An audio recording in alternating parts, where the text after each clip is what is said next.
Jésus, rempli du Saint-Esprit, revint du Jourdain. Il fut conduit par l'Esprit dans le désert où il fut tenté par le diable pendant 40 jours. Il ne mangea rien durant ces jours-là, et après qu'ils furent écoulés, il eut faim.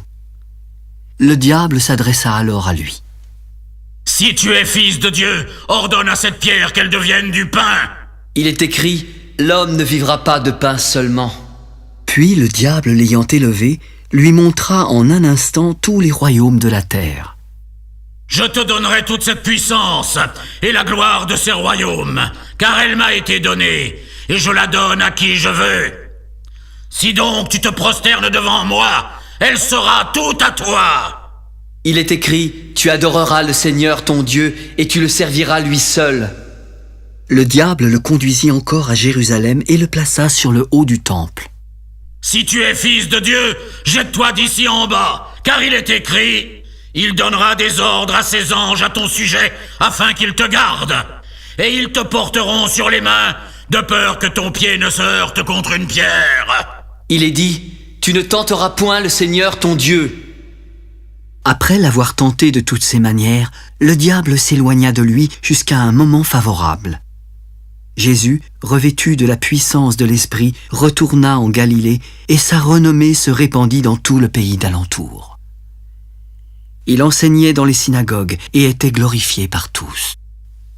Il se rendit à Nazareth où il avait été élevé et, selon sa coutume, il entra dans la synagogue le jour du sabbat. Il se leva pour faire la lecture et on lui remit le livre du prophète Ésaïe. L'ayant déroulé, il trouva l'endroit où il était écrit « L'Esprit du Seigneur est sur moi. Parce qu'il m'a oint pour annoncer une bonne nouvelle aux pauvres, il m'a envoyé pour guérir ceux qui ont le cœur brisé, pour proclamer aux captifs la délivrance et aux aveugles le recouvrement de la vue, pour renvoyer libres les opprimés et pour publier une année de grâce du Seigneur. » Ensuite, il roula le livre, le remit au serviteur et s'assit. Tous ceux qui se trouvaient dans la synagogue avaient les regards fixés sur lui. Aujourd'hui, cette parole de l'Écriture que vous venez d'entendre est accomplie. Et tous lui rendaient témoignage. Ils étaient étonnés des paroles de grâce qui sortaient de sa bouche, et ils se disaient « Mais n'est-ce pas le fils de Joseph ?» Sans doute, vous m'appliquerez ce proverbe « Médecin, guéris-toi toi-même ». Et vous me direz « Fais ici, dans ta patrie, tout ce que nous avons appris que tu as fait à Capernaum. » Mais je vous le dis en vérité, aucun prophète n'est bien reçu dans sa patrie.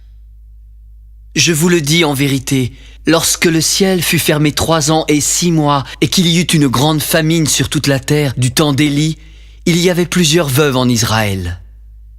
Et cependant, Élie ne fut envoyé vers aucune d'elles, si ce n'est vers une femme veuve à Sarepta dans le pays de Sidon.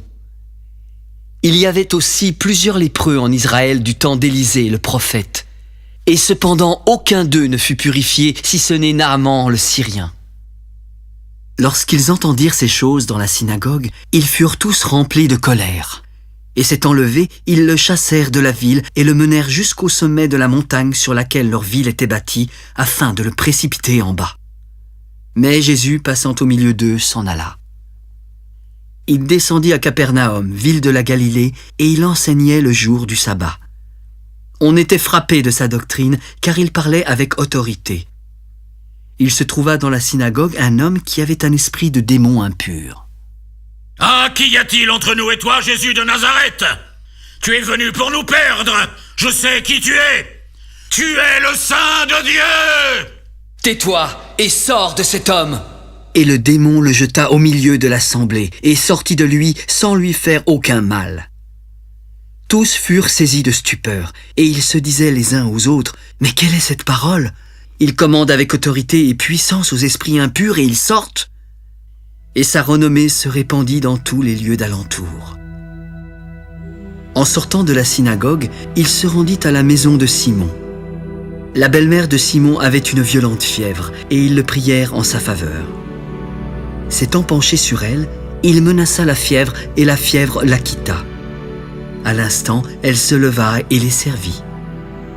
Après le coucher du soleil, tous ceux qui avaient des malades atteints de diverses maladies les lui amenèrent. Il imposa les mains à chacun d'eux et il les guérit.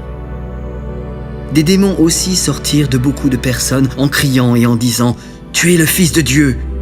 Mais il les menaçait et ne leur permettait pas de parler parce qu'ils savaient qu'il était le Christ.